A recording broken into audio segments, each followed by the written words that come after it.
L'ONU en action, un programme de la télévision des Nations Unies.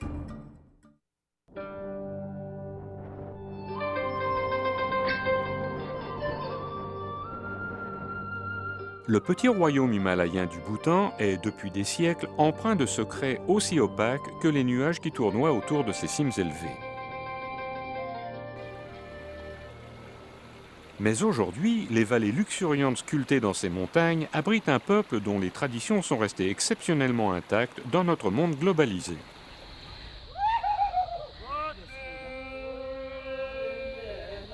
Mais un danger se cache tout en haut de ces montagnes qui pourrait détruire l'harmonie de ce peuple ainsi que les modes de vie que ces gens ont toujours connus. Des gens comme Zangpon Uge, qui a 76 ans, et qui, comme la plupart de ses concitoyens, vit de sa terre qu'il cultive depuis 53 ans dans la vallée fertile de la rivière Pochu, au nord-ouest du Bhoutan.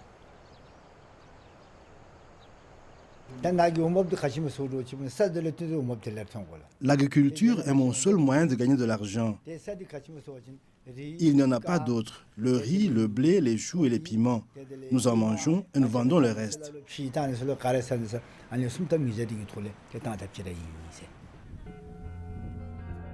Mais maintenant, tout ceci est menacé. Au-dessus de la maison de Zangpon Uge, dans les cimes de l'Himalaya, les glaciers fondent à cause du changement climatique. Et le Bhoutan est sous la pression d'une énorme calamité.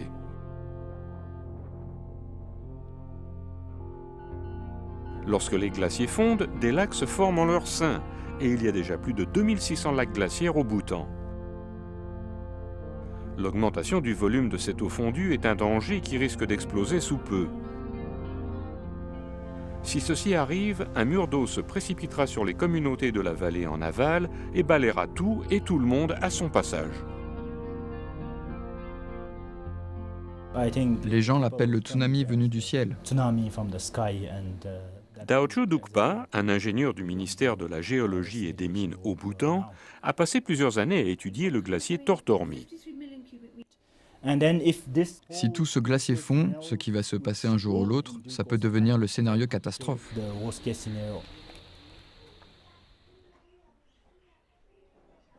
Et ce scénario fait peur à Zangpon Uge car si le lac explose, sa maison se trouve directement sur son chemin.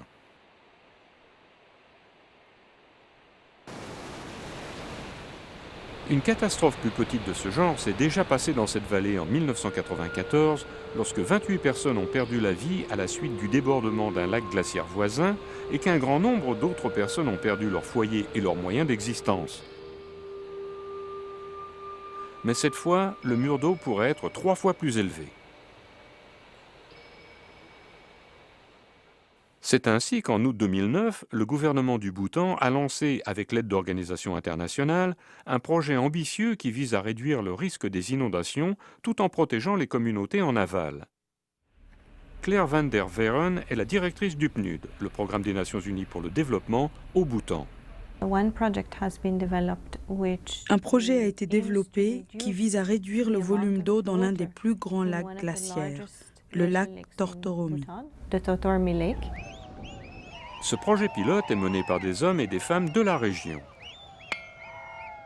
Les conditions sont rudes car il leur faut travailler à une altitude de près de 5000 mètres en se tenant dans l'eau glacée à la hauteur des genoux.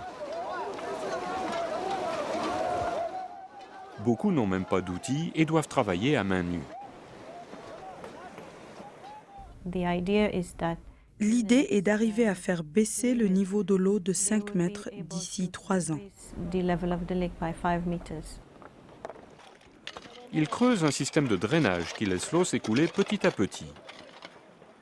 Après les 3 premiers mois, le niveau de l'eau a déjà baissé de 50 cm et leur travail semble produire des résultats positifs.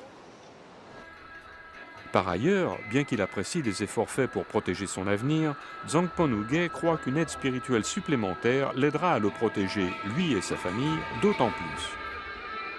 Son épouse et lui se rendent à la ville voisine de Punakha pour participer à une cérémonie de bénédiction accordée par le lama supérieur.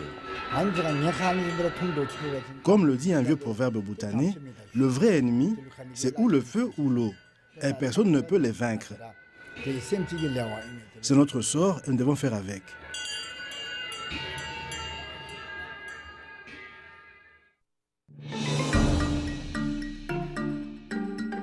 Ce reportage a été préparé par Jill Fickling pour les Nations Unies.